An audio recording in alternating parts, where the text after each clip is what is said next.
Have you ever heard the term monetary policy and wondered what it means?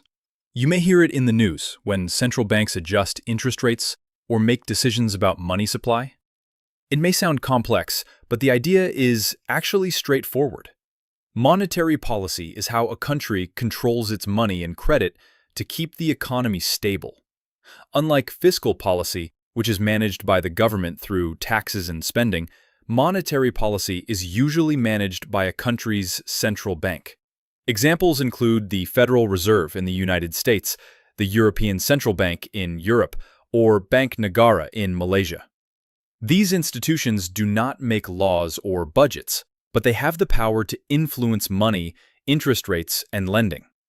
So, what is the purpose of monetary policy? The main goal is to keep the economy healthy by controlling inflation, supporting growth, and making sure the financial system is stable. Central banks want prices to rise slowly and steadily rather than too fast or not at all.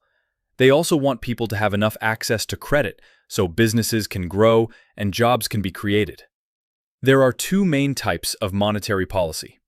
The first is expansionary monetary policy. This happens when the central bank lowers interest rates or increases the supply of money. When borrowing becomes cheaper, people are more likely to take loans for homes, cars, or businesses.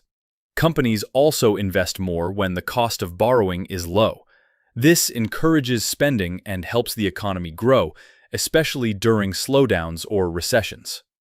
The second type is contractionary monetary policy. This happens when the central bank raises interest rates or reduces the supply of money. When borrowing becomes more expensive, people and businesses tend to spend less. This may sound negative, but it helps prevent inflation from getting out of control. For example, if prices are rising too fast, higher interest rates can cool down demand and bring stability. Monetary policy affects everyday life more than many people realize. If interest rates are lowered, mortgage payments and car loans may become cheaper, encouraging families to borrow and spend. On the other hand, if interest rates are raised, monthly loan payments go up, and people may choose to save more instead of spending. Businesses also adjust their plans depending on how easy or costly it is to borrow money. Of course, monetary policy is not perfect. Sometimes lowering interest rates may not encourage enough spending if people are worried about the future. Raising rates too much can also slow growth and lead to job losses. That is why central banks must constantly monitor the economy and adjust carefully. To sum it up, monetary policy is how central banks control money supply and interest rates to keep the economy stable. By raising or lowering rates and adjusting credit, they can fight inflation, support growth, and guide the economy through both good and bad times.